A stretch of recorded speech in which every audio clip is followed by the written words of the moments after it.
Salut à tous, bienvenue sur l'Arcadie. Aujourd'hui, une vidéo un peu différente de d'habitude, puisque aujourd'hui je vais pas faire de présentation de jeu. J'ai eu envie de changer un petit peu, de souffler un petit peu aussi. Donc cette semaine ça va être un peu différent. Je vais suivre un peu une idée que m'a donné un membre du Discord du passe-temps que je salue, donc E4, qui m'a dit pourquoi t'as pas parlé des extensions de Res Arcana dans ton test, dans ta présentation. Bah écoutez, le pire c'est que je les ai. Donc voilà, je vais en parler aujourd'hui, puisque j'ai les deux qui sont là. Et je vais vous faire une vidéo pour chaque extension. J'espère que ça va vous plaire, ça va être un petit peu plus cool. Je vais découvrir un peu le matériel, les cartes, je vais donner mes premières impressions. Et voilà, ça changera un petit peu. Voilà, j'ai rien de spécial à dire, on va vite rentrer dans le vif du sujet.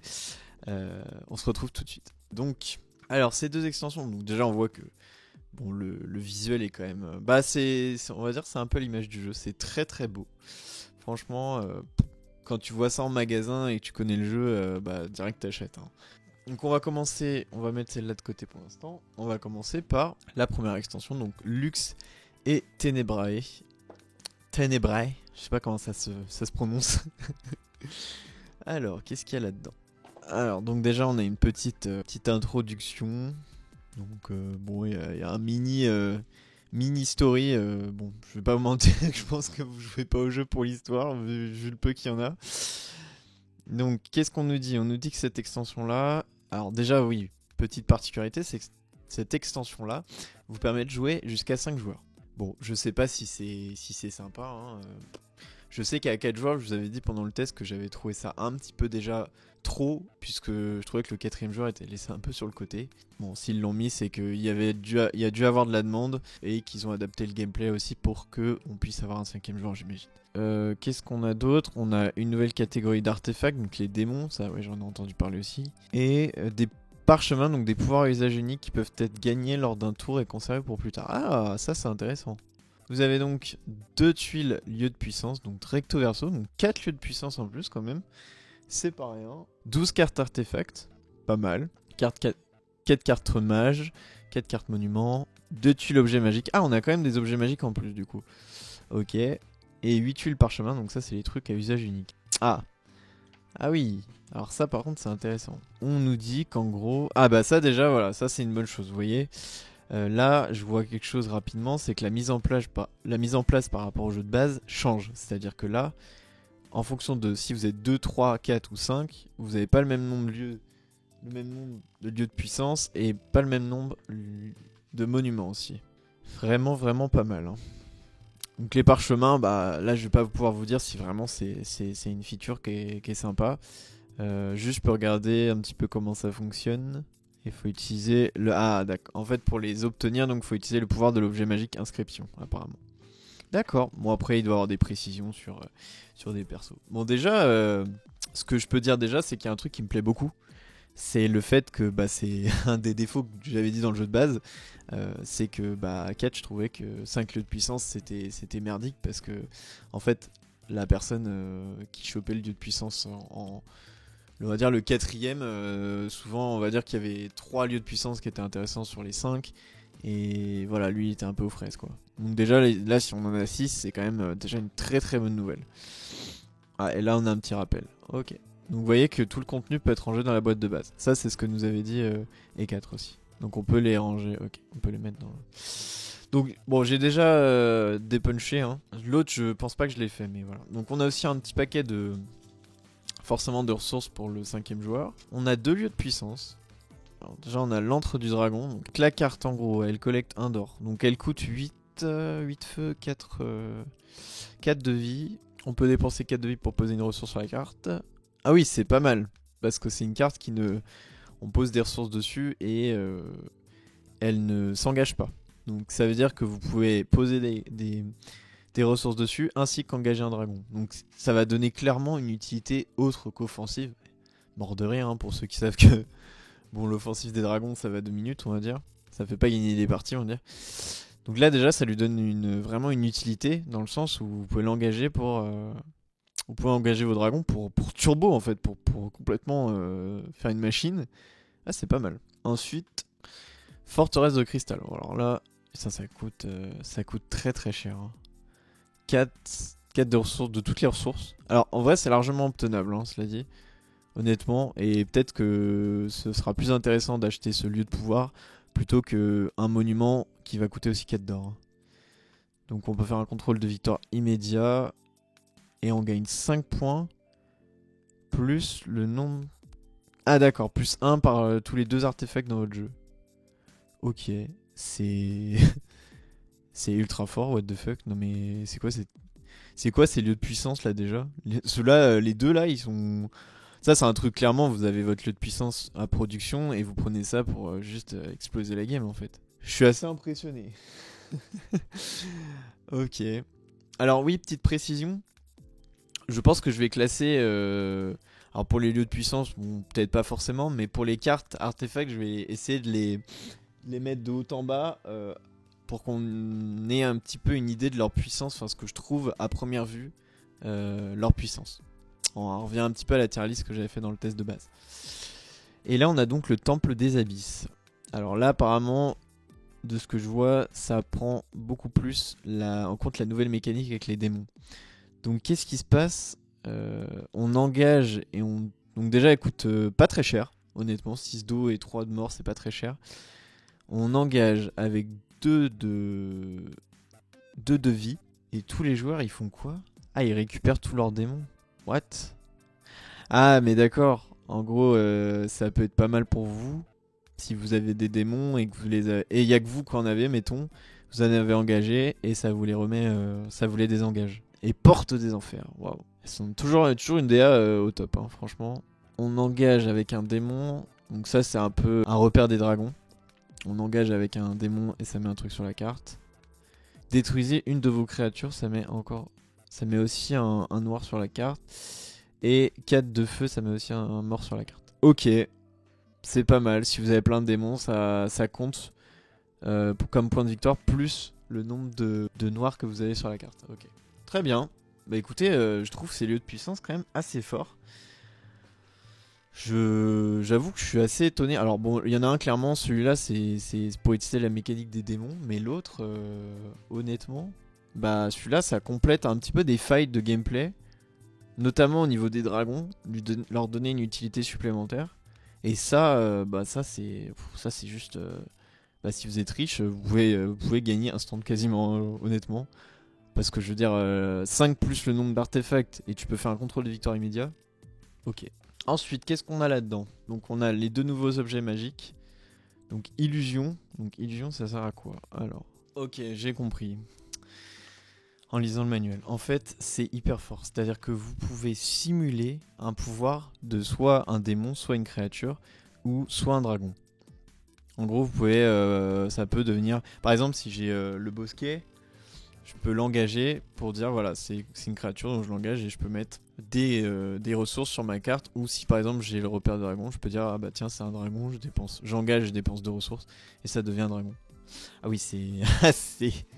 je veux dire, c'est très fort. Hein. Là, pour le coup, waouh.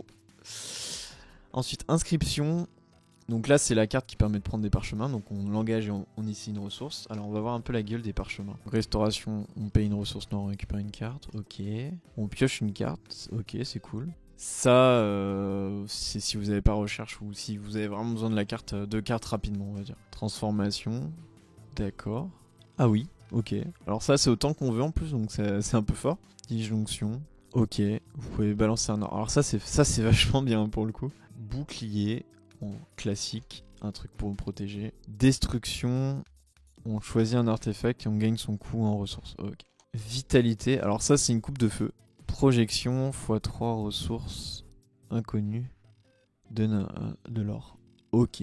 Bah c'est pas mal pour des pouvoirs uniques, ça peut... On va dire qu'avoir des options supplémentaires, ça peut vous carry la game, hein, clairement. On peut choisir celui qu'on veut apparemment. Donc maintenant passons un petit peu aux nouvelles cartes.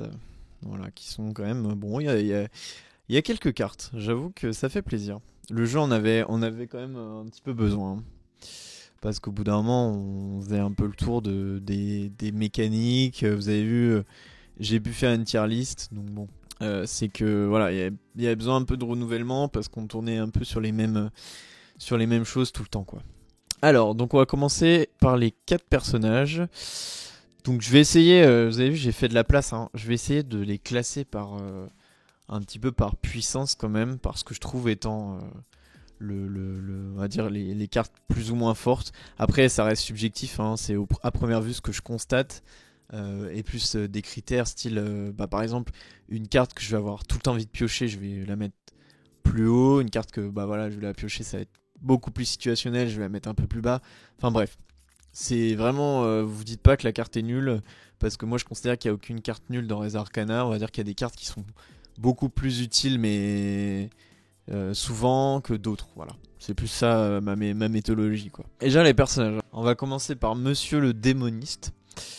Donc le démoniste, qu'est-ce qu'il nous raconte? Donc lui, il peut engager sa carte et dépenser une ressource de vie pour récupérer une carte. Donc ça veut dire qu'en gros, vous pouvez aller chercher une carte de la défausse. Ok, bon, c'est pas mal, hein. Ça peut être sympa sur une carte qu'on a défaussée. Après, généralement, les cartes utiles, on les défausse pas, hein. On les joue, c'est rare qu'on défausse une carte qu'on a vraiment besoin de jouer. Mais ça arrive, cela dit. Et il a un deuxième pouvoir qui aussi l'engage, c'est qu'on peut désengager un démon. Bon. Déjà, c'est une carte qui a deux effets. Ça, c'est plutôt cool. Par contre, c'est situationnel puisque bon, il faut quand même avoir un démon. Je le mets au milieu. Il a un effet quand même assez cool de pouvoir récupérer une carte. Mais bon, je le mets au milieu pour l'instant. Ensuite, la dresseuse. Alors, la dresseuse, qu'est-ce qu'elle raconte? Elle peut engager sa carte et une essence de vie pour mettre 3 ressources de vie sur la carte. Donc ça, c'est assez fort parce que c'est une production, hein. Tour par tour, certes, mais c'est une production. Elle peut engager sa carte avec une créature et gagner 2 ressources de chaque. Bon, c'est pas mal, hein, quand même. Je pense que c'est quand même plus fort que l'autre, parce que même si... On va dire qu'il y a un pouvoir qui va tout le temps vous servir, peu importe ce que vous avez, étant donné que le fait de pouvoir produire de la vie fait que même si vous n'en avez pas tellement besoin, vous allez pouvoir, on va dire, le transformer en quelque chose d'autre. C'est plutôt pas mal. C'est plutôt pas mal. Je vais la mettre un peu au-dessus. Ensuite, le bard. Très stylé, hein, petit genre de guitare, là. Donc lui, il permet de l'engager pour défausser une des 3 types de créatures du jeu, ce qui nous fait récupérer 2 d'or. Alors, moi je trouve ça fort, pas forcément pour les démons et les dragons, quoique j'ai pas encore vu les démons, alors je sais pas si ils coûtent cher à poser, s'ils sont vraiment utiles posés. Par contre, les créatures, là je suis d'accord, dans le sens où les créatures souvent, elles vont avoir un petit coup. Et elles vont pas servir énormément à grand chose, à part quelques-unes. Je te parle, la sirène, si tu m'écoutes. Mais 2 d'or, voilà, c'est quand même pas mal.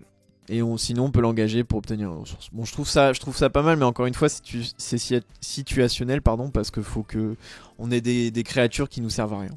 Et le retour d'une carte de type devin, de type divination. On peut donc piocher 3 cartes, les ajouter à ma main, et ensuite je défausse 3 cartes. C'est un pouvoir que moi j'utilise pas, parce que j'ai pas le temps en fait, mais je comprends qu'il peut être utile. Moi je le mettrai en dessous parce que c'est vraiment pas un pouvoir que je joue, et à titre subjectif je trouve pas ça extrêmement fort. Je pense qu'il y a, quand vous avez un choix de draft, il y a peut-être mieux à voir. Ensuite, on va passer aux artefacts. On va commencer par celle-là, donc machine infernale. Ça coûte 1 de mort, ce qui est vraiment pas beaucoup. C'est rare de voir un artefact aussi peu cher. Ça permet de produire du feu.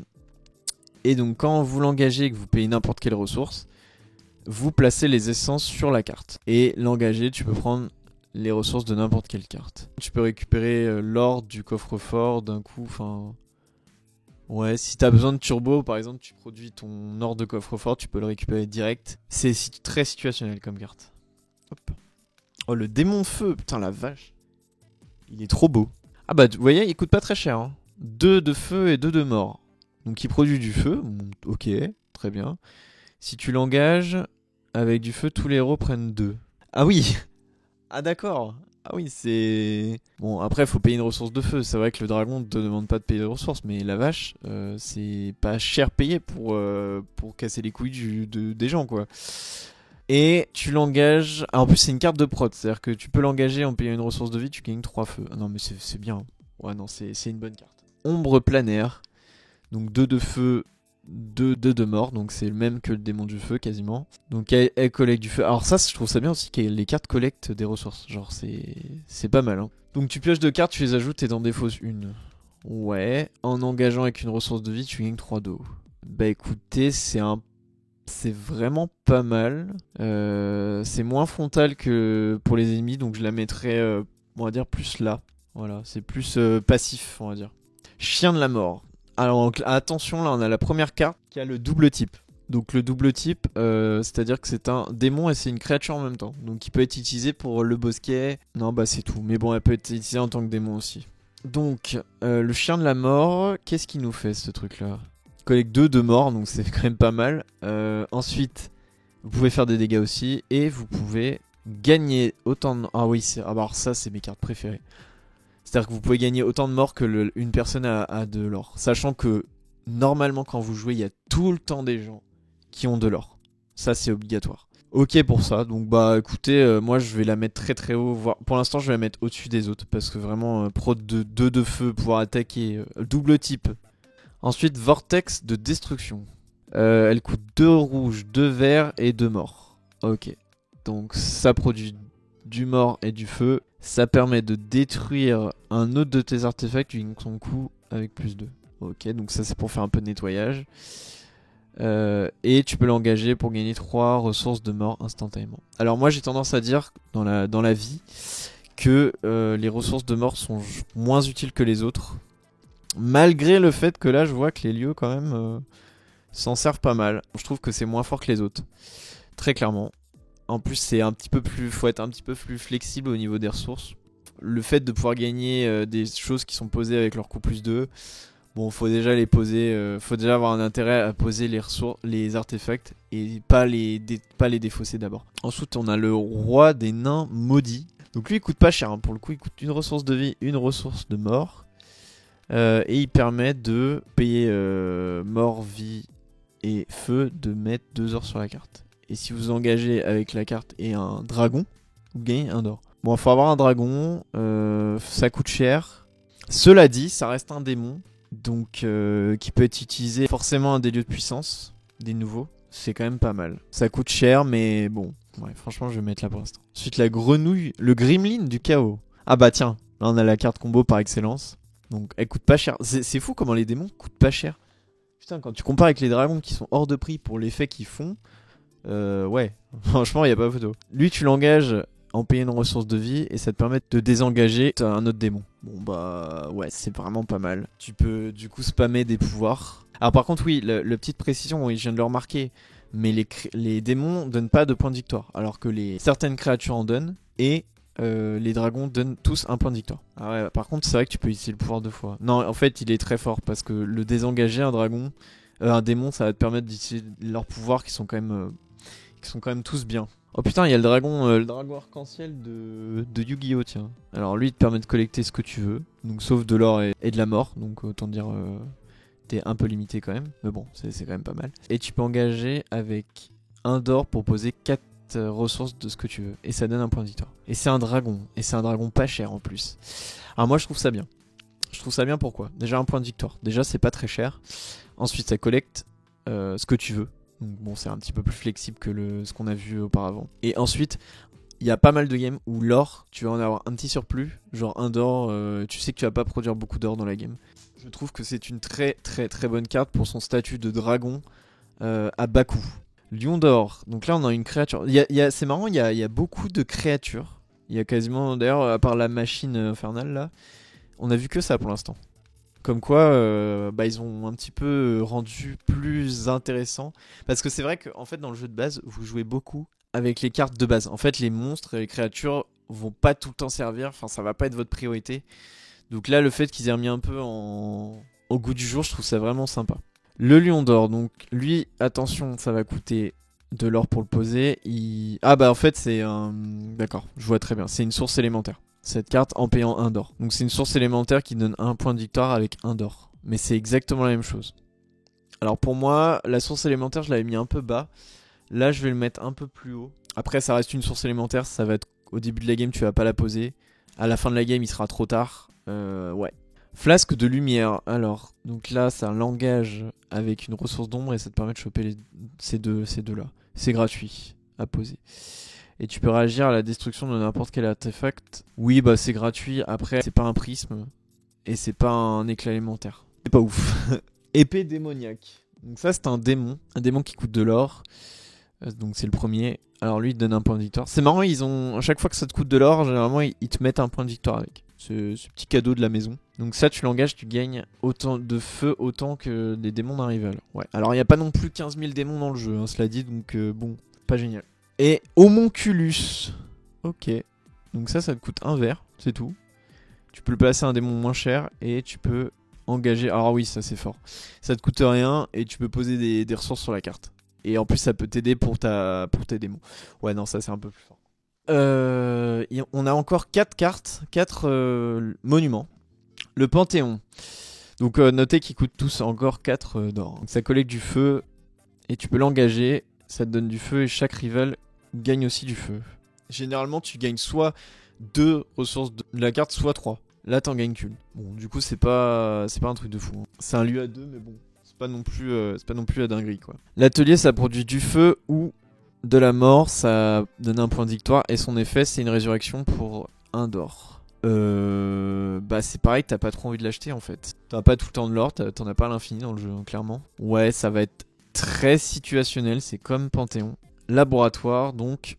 Alors ça par contre c'est totalement fumé. Ça c'est une fameuse carte qui te permet de mettre des essences payées sur une autre carte. Donc ça je le mets au moins là. C'est pas aussi fort que la sirène, c'est entre les deux, hein, vraiment. Et enfin la cathédrale impie. Donc la cathédrale impie, qu'est-ce qu'elle fait? Elle te donne une ressource d'ombre. Ah, tu peux réagir à un contrôle de victoire en rajoutant +1 en engageant juste un démon.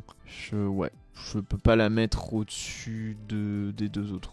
Voilà un petit peu ce que j'en pense au niveau des cartes. Donc c'est vraiment, ça a l'air très très sympa. Par contre, du coup, le bard, je le trouve bien plus fort maintenant que je vois le nombre de créatures, le nombre de dragons et tout, et de démons. Du coup, lui, il pourrait facilement monter à être surclassé. Du coup, le démoniste, si t'as un démon, on a vu quand même que tous les pouvoirs des démons sont quand même pas mal. Finalement, ces deux persos-là sont très très bien. Voilà. Pour l'extension de Res Arcana, donc la première, Lux and Tenebrae, voilà, qui, on le rappelle, coûte on va dire entre 15 et 18 euros hein, dans le commerce, selon les revendeurs. Il y a pas mal de choses en fait. Enfin, on dirait comme ça qu'il n'y a pas beaucoup de matériel, voilà, pour une extension. Il y a de quoi créer de la variété, on l'a vu quand même. Et puis bah, les nouvelles règles en fait, c'est ça qui est marrant, c'est que bah, y a des nouvelles règles qui sont le bienvenu, rien que pour le nombre de lieux de puissance, le nombre de monuments, etc. Ça, je trouve ça super en fait. Voilà, merci à tous de m'avoir suivi et n'hésitez pas à mettre un petit pouce bleu, un petit commentaire, voilà, partager. Et puis je vous dis à la prochaine.